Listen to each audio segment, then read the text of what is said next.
SC/ST act को कथित रूप से कमजोर करने का आरोप लगा रहे दलित संगठनों ने आज भारत बंद का आह्वान किया था, जिसका असर झुंझुनू जिले में भी देखने को मिला।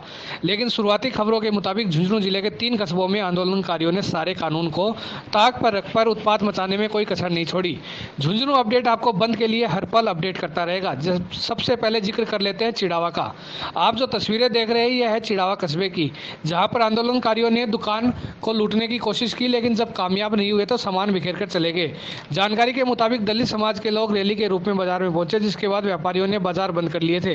लेकिन एक दुकान में व्यापारी अपना शटर डाउन करके दुकान के अंदर अपना काम कर रहा था। रैली में शामिल कुछ युवकों ने शटर पर डंडे मारने शुरू कर दिए, जिससे व्यापारी बाहर आए और दोनों पक्षों में बहस हो गई। इसके बाद व्यापारियों ने बाजार खोल लिए। कुछ देर बाद आंदोलनकारी भी चले गए और SDM कार्यालय पहुंचकर प्रदर्शन किया। वापस लौटते वक्त कुछ युवक टोली बनाकर आए और उन्होंने मुख्य बाजार में सावरमल तोला और सुशील मंडेले की दुकान से सामान उठाया और बिखेर कर खेलने लगे। सैकड़ों की संख्या में होने के कारण व्यापारियों ने विरोध नहीं किया, लेकिन बाद में व्यापारी थाने पहुंचे और उन्होंने इस घटना की निंदा करते हुए रिपोर्ट दी है। साथ ही कार्रवाई न होने पर कल बाजार बंद करने की धमकी दी है। वहीं शाम को आपात बैठक भी बुलाई गई है।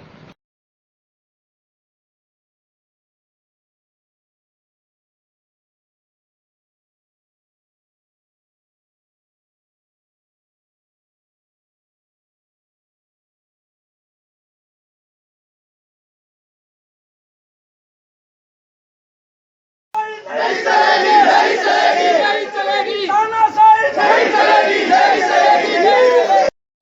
जिंदाबाद हमारी एकता, जिंदाबाद हमारी एकता, जिंदाबाद हमारी एकता, जिंदाबाद।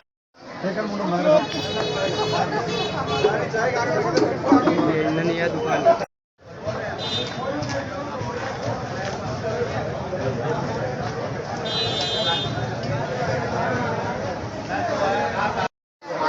ये बिल्कुल दुर्भाग्यपूर्ण है। और हिंसा का मतलब क्या था?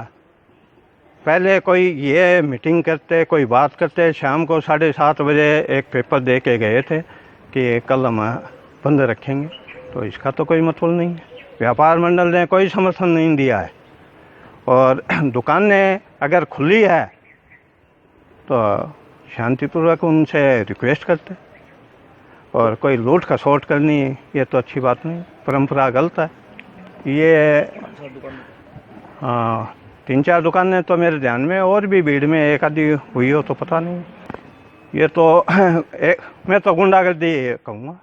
तो आप वहीं अब बात कर लेते हैं खेतड़ी की। ये जो तस्वीरें आप देख रहे हैं ये खेतड़ी की है, जहां पर एक रैली के रूप में दलित समाज के लोगों ने सैकड़ों की संख्या में दुकानों को लूटा है। ये लाइव तस्वीरें आप देख रहे हैं झुंझुनू अपडेट पर, जहां पर हाथों में लाठियां लेकर पहुंचे आंदोलनकारियों के सामने पुलिस भी लाचार दिखी है।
भुवनेश्वर दत्त पारिक है और मुख्य सड़क पे मेरी दुकान है, थाने के सामने। और क्या है, आज ये रैली निकल रही है भीमराव अंबेडकर की, उसमें काफ़ी भीड़ थी। तो फिर मैंने देखा कि भीड़ आ रही है, लेकिन मेरे को मतलब वैसे कहा भी कि दुकान बढ़ा दो सामने वाले दुकानदार ने, तो मैंने मेरा सामान रखना शुरू कर दिया। मैंने अधिकतर सामान रख लिया था, लेकिन शटर मेरे रह गए थे, कुछ सामान 1-2 लड़ी रह गई थी। तो भीड़ आई और मैं उसमें से हुड़दंग मचाने लग गए और मेरे दुकान का काउंटर, पानी का घड़ा और सामान उठा के ले गए। सारा सामान बिखेर दिया, कुछ मतलब ये खाने का सामान साथ में भी ले गए। अब ये क्या ऐसी क्या मतलब रैली है, देश के अंदर इतनी मतलब गुंडागर्दी कर रहे हैं और प्रशासन भी साथ था, लेकिन मतलब पुलिस प्रशासन ने मतलब उन लड़कों को मतलब ऐसे कुछ किया भी नहीं, मतलब पकड़ा भी नहीं, जबकि उनके सामने मतलब उनको मतलब थोड़ा ऐसे लकड़ी से किया, लेकिन मतलब उनको वैसे कुछ नहीं कहा और कुछ भी उनके साथ मतलब नहीं किया और मेरा बहुत ज़्यादा नुकसान कर दिया। मतलब इसी क्रम में अब सूरजगढ़ की बात करें तो यहाँ पर झुंझुनू के सूरजगढ़ में भारत बंद के दौरान व्यापारी और बंद करने वाले आंदोलनकारी आमने सामने हो गए। जानकारी के मुताबिक सुबह एक बार बाजार खुल गए थे, लेकिन रैली के रूप में बड़ी संख्या में लोग जब कस्बे में पहुंचे, यही नहीं, यह रैली बाजार बंद करवाते हुए मंडी क्षेत्र में पहुंची, जहां पर कथित तौर पर आंदोलनकारियों ने कुछ दुकानों पर डंडे मारे और पर्दे आदि फाड़ने की कोशिश की, जिस पर व्यापारी आक्रोशित हो गए, जिन्होंने व्यापारियों से बाजार खोलने का आह्वान किया। बाजार खुलने शुरू हो गए तो दोनों पक्ष आमने सामने हो गए, लेकिन पुलिस की मौजूदगी के कारण बात हाथापाई तक नहीं पहुंची। इसके बाद व्यापारियों और आंदोलनकारियों के बीच वार्ता हुई, जिसमें व्यापारी श्री किशन बालोटिया, राम सिंह चेतीवाल आदि शामिल हुए। काफी समझाइश के बाद विवाद तो शांत हो गया, लेकिन बाजार खुल गए। दलित संगठनों के लोगों ने भी रैली निकालकर अपना आंदोलन पूरा किया। वहीं मामलों की गंभीरता को देखते हुए चिड़ा डीएसपी सौरभ तिवारी भी मौके पर पहुंचे।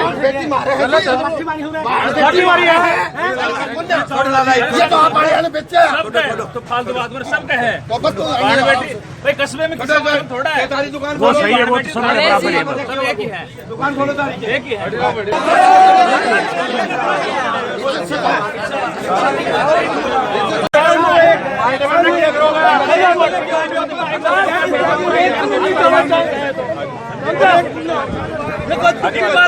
कोई चीज होगा तो नहीं होगा।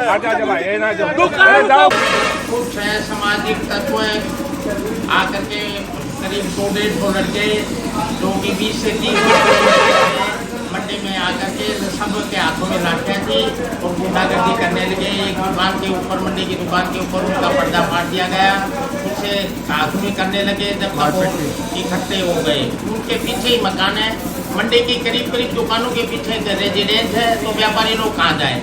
व्यापारियों के पास ऐसी कोई संगठन की तरफ से सूचना नहीं थी, न किसी संगठन ने हमारे को बुलाया आज भाई हम कल बंद रखेंगे या आपको बंद रखना है। जबरदस्ती जो है की गई, उनका मकसद जो है लूटपाट करने का था, वो मकसद उनका हालांकि हल नहीं हुआ। पुलिस को सूचना दी गई, उसके बाद SHO साहब कमलेश जी यहाँ आए और डिप्टी साहब यहाँ आए। अभी इस टाइम तक कोई वारदात हुई। ये राधेश्याम जी डानीवाला, राधेश्याम हरिराम डानीवाले मारपीट के मकसद से हुई है, लेकिन पूर्ण रूप से मारपीट हो नहीं सकी। छोटा व्यापारी है, किराना का एकदम छोटा, छोटे में बड़े के एकदम छोटा, जो बदमाश के नाम नहीं जानते साहब, सब शेड्यूल कास्ट के हैं और 20 से 30 वर्ष के यंग ब्लड लड़के थे। सबके हाथों में लाठियां थी। सबसे बड़ी बुरी बात यह है कि हर आदमी के हाथ में लाठी थी। अगर हम पता नहीं क्या करते, ऐसा कभी नहीं हुआ मंडी के साथ। मंडी के इतिहास 71 साल हो गए इस मंडी को स्थापना को, ऐसा कभी नहीं हुआ। संगठन कई बार आते हैं, चले जाते हैं, बंद भी कर देते हैं, बंद करवा भी देते हैं, कोई खास बात नहीं, लेकिन ऐसी घटनाएं नहीं हुई जैसे इन लोगों ने बर्ताव किया।